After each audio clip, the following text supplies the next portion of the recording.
Well, hello everyone, and welcome to today's video. Today, as you can tell by the title, is another Mandela Effect video. Now, this topic is definitely very polarizing on my channel. Some people love the Mandela Effect, some people hate them, and a lot of you guys love to talk about in the comments what you remember, which I love to see. And regardless of what you believe, whether you believe in the Mandela Effect or not, this is just a fun topic on my channel to kind of keep things light and open our minds to kind of think almost as a collective about what we do remember, what we don't, if we have false memories, if things really did change and we shifted timelines or what have you.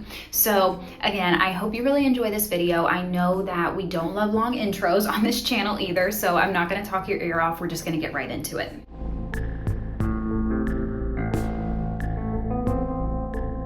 So this first Mandela Effect has to do with Snoopy, the Peanuts character. Tell me in the comments as well, what was your guys' favorite Peanuts character growing up if you did watch that? Like Charlie Brown, Lucy. I love Snoopy, of course, and I have to say this Mandela Effect did actually get me. So if someone asks you to picture Snoopy, the iconic dog from Charlie Brown, what color do you remember his tail being? If you're like a lot of people, or if you're anything like me, you probably remember Snoopy's tail being solid black. For years, people have remembered Snoopy having a solid black tail, and a lot of people remember this tail specifically being black because it matches his solid black ears. Such a cute dog. It definitely feels balanced like this, like having two black ears to match his black tail. So it makes sense that a lot of people, including myself, remembered it that way. But if you look at any of the official Peanuts artwork from literally the last like 75 years, Snoopy has never in the history of the Peanuts had a solid black tail. Never. For official artwork. Obviously, if there's like fan art or things that people have drawn up or created of Snoopy, that might be different. But for official Peanuts related artwork involving Snoopy, his tail has never ever been black. His tail has always been white with only a tiny black dot on the very tip of the tail. So no solid black tail at all, barely any black on the tail at all. And that's it. So why are we all remembering this the wrong way? I don't understand. Like, I can picture him in my head right now and I just think he has a black tail. Like, that's what I see. It gives me like Pikachu tail vibes or like Curious George because so many people remember Snoopy being that way. And many people, like with online discussions about this Mandela Effect specifically, remember Snoopy and have like drawn him over the years or different things like that. And they always color in his tail solid black. So it's so interesting that even people drawing Snoopy from memory would want to color in his tail black and don't remember the all white tail with just the black tip. So that one's really confusing. It got me as well. But what do you guys remember? Maybe we have some Peanuts and like Charles Schulz experts out there. So like I said, maybe we are just all remembering it wrong, or maybe we did actually jump timelines. Who knows? But let me know what you remember involving Snoopy because that one really got me. Okay, for our next Mandela Effect, we're going to be talking about Men's Wearhouse. Now, if you're from like my era of growing up, it was very much like in-person shopping. You went to the actual store in the mall or to the brick and mortar store and did your shopping. Not everything was like super online like it is right now. Obviously, you can still go in person to shop for things, but that was like all we had when I was growing up. So I do remember this specifically as it relates to Men's Wearhouse and the spelling. This Mandela Effect has a lot of people online just questioning whether they've either just been reading Men's Wearhouse, like the logo, wrong all these years, or if something really did shift in our timeline and change the spelling. So just go ahead and think about Men's Wearhouse. How do you remember it being spelled? What do you remember the logo looking like on the storefront? And you know, if you grew up going to that store, what do you remember it looking like compared to now? Because most people do remember it being Men's Wearhouse spelled like this with W-A-R-E-H-O-U-S-E,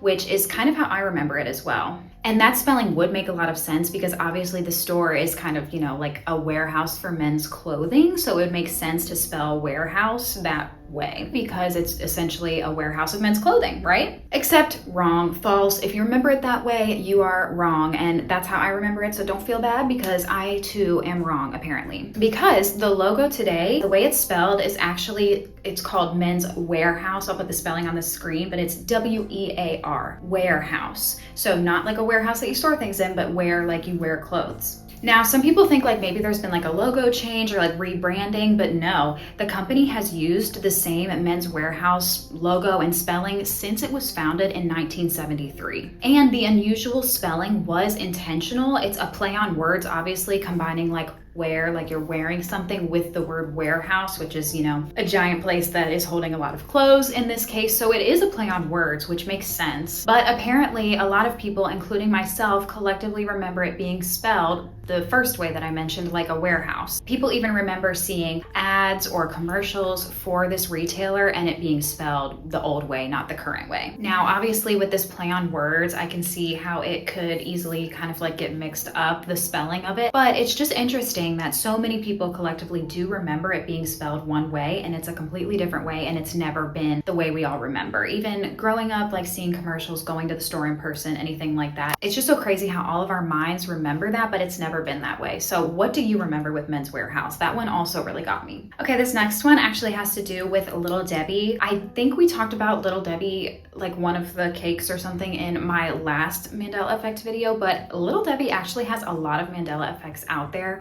like specifically with their snack cakes and things like that. So very interesting that Little Debbie specifically has a lot of Mandela Effects. I wonder what's going on with that. Like, are they part of this like timeline shift or this like collective conscious that we've all formed together that remembers things incorrectly? I don't know, but I'm back today with another Little Debbie one. This one doesn't necessarily pertain to me as much. I don't really remember one way or another because we're going to be talking about nutty bars and I just don't really like peanut butter, so I never grew up eating that, but a lot of people love this product, so let's just get into it. So firstly, I'm sure a lot of you grew up eating nutty bars. I just wasn't a part of that because again, I don't like peanut butter, but it's those crispy wafer cookies that have peanut butter covered in chocolate, and if you remember them being called nutty bars originally, then you're definitely not alone. That's how a lot of people remember the product. A lot of people remember growing up eating nutty bars and always remember them being called just that, nutty bars. But now the official name for these bars is actually Nutty Buddy, and a lot of people don't remember them ever being called Nutty Buddy or don't remember the shift that happened from Nutty Bars to Nutty Buddy. They either remember it always being called Nutty Buddy or always being called Nutty Bar. So this one is a little bit confusing because people don't remember it being called like one thing and moving to another. Whichever version you remember, they don't remember that shift happening. They still, you know, confidently think it's only Nutty Buddy or only nutty bars. So whatever I kind of want to get your guys' input on this, because what do you remember it originally being called compared to what it's called now? There's a lot of stuff online about like, oh, they had a name change. Some people do acknowledge that Little Debbie did actually sell products that were called nutty bars in the past. And then later they started using Nutty Buddies branding instead.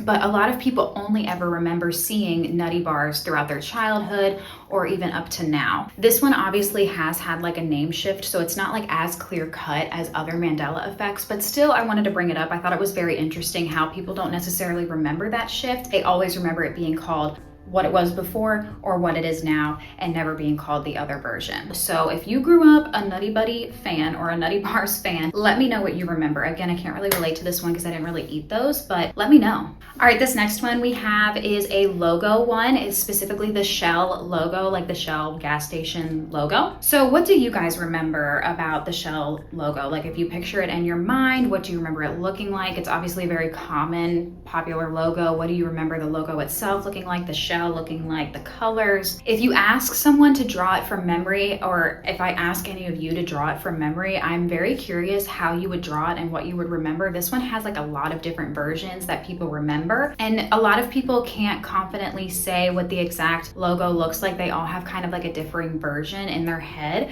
of what it looks like. So when you ask someone to like describe it or draw it from memory, you're going to get like varying answers. Some people remember the logo looking really wide, or some people remember it looking more narrow. A lot of people remember the shell having, like the shell specifically, having a lot more ridges than what it has. And a lot of people also remember that the shell faced in an opposite direction. So like turned upside down or inverted, things like that. And a lot of people just in general remember the shell logo having like a lot of different colors as well, not matching the color scheme that it currently has. So overall, a lot of people collectively remember a version of the shell logo logo that never actually existed. So it's hard to say that this logo went from looking one way to another. It's just very interesting, and I wanted to include it that a lot of people remember it looking a lot differently.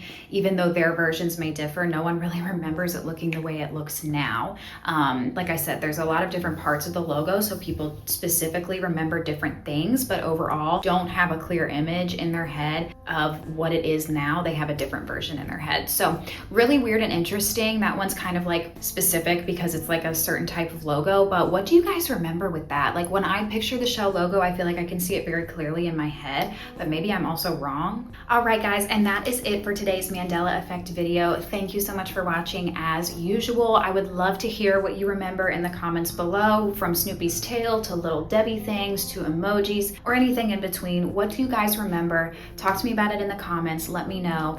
Also, let me know what Mandela effects you have that you might want me to discuss in the next video. I just love to hear your thoughts, especially with something so polarizing like the Mandela effect. So let me know what you remember. As always, thank you so much for watching as well. I really appreciate you being here, and I'll see you in the next one.